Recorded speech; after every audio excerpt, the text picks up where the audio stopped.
If you've ever stumbled even ankle deep into film history, you have definitely seen Georges Méliès's film A Trip to the Moon. The short film features a collection of French scientists travelling to the moon, coming upon civilization.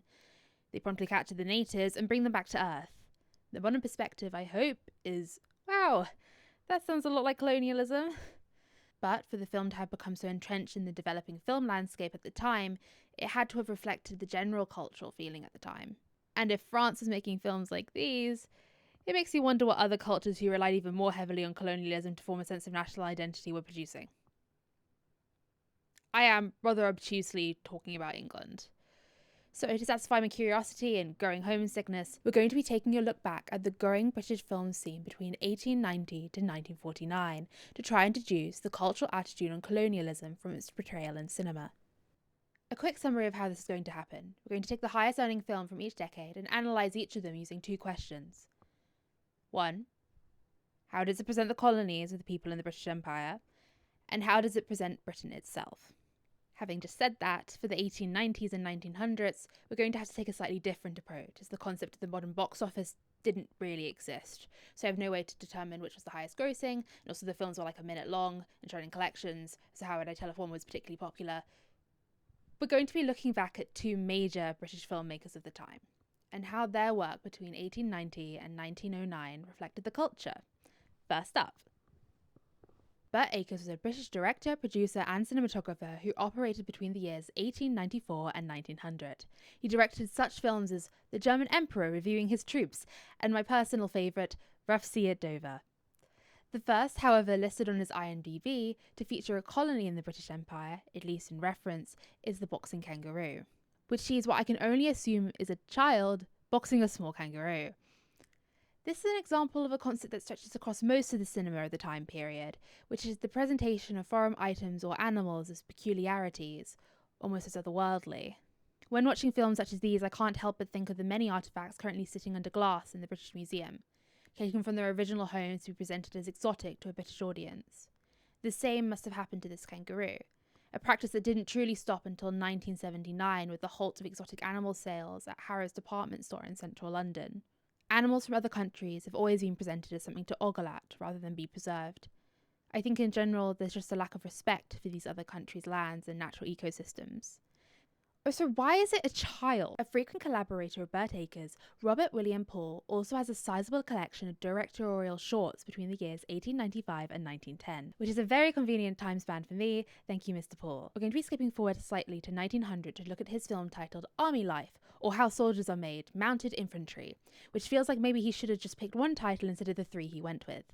The film features around 30 seconds of the Royal Lancaster Regiment charging dramatically on horseback past the camera. Significance of this in terms of colonial propaganda is found in where this heroically portrayed regiment was the year prior, and will continue to be until 1902. The Boer War was fought between the British and the Boers, a collection of Dutch farmers who had managed to maintain an independent state against the increasing British Empire. This was incredibly costly for the Empire, adding up to an eventual 200 million or 322,076,425 in today's money, 406,523,188 for you Americans.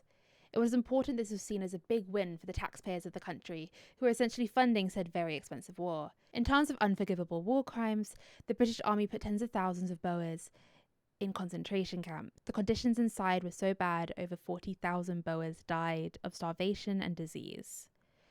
So considering this, it's more than slightly questionable to portray the regiment in this light. But hey, yay, go Britain. The Battle of Somme is a 1916 British documentary that shows a series of clips set before, during, and after, you guessed it, the Battle of Somme. To summarise the actual battle, German forces were in occupied France, whilst French, British and Belgian soldiers were positioned on the border of the claimed territory. The French were busy fighting in the southeast area, so the British had to lead the main offensive. Their plan was to bomb them. It didn't work, and around 57,000 British soldiers were killed. But when we go to the film, look at their smiling faces. We're so thankful for all your factory workers for making these bombs and guns so we can give the enemy no rest. Look, they're successfully tearing up the enemy's deep dugouts. Some of my other favourite moments include giving the guns cute nicknames, signing off the bombs with compliments, and then this one guy helping put his friend's gun together. This is propaganda.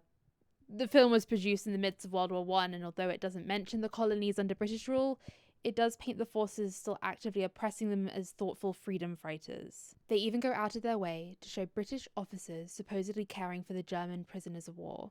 The British Army is painted as competent and efficient in its methods, both within fighting and in the aftermath. It's also not a stretch to argue that the existence of the war as a world war was due to the enlistment of peoples from colonised places. This was nowhere near their land, but they were certainly made to fight for it. In both the 1920s and the 1930s, the highest grossing film of the decade was made by no other than Alfred Hitchcock. 1927's The Lodger, A Story of London Fog, and 1935's The 39 Steps. They also both happen to have next to nothing to do with colonialism, and although my definite skill for waffling could stretch them to be about the topic, I think it's a waste of time we could be spending on other more directly relevant things. I would like to make 2 points though. The first is the contempt that the word foreigner is thrown around within 39 Steps.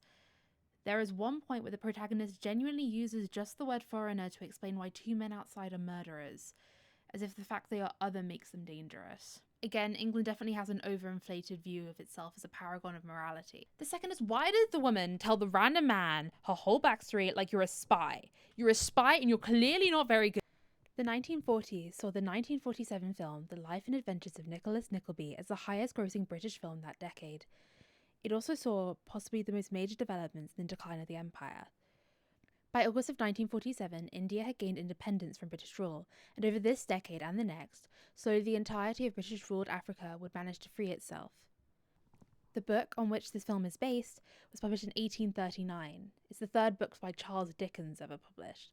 You're not going to get any new insight in the cultural view on the current colonial landscape.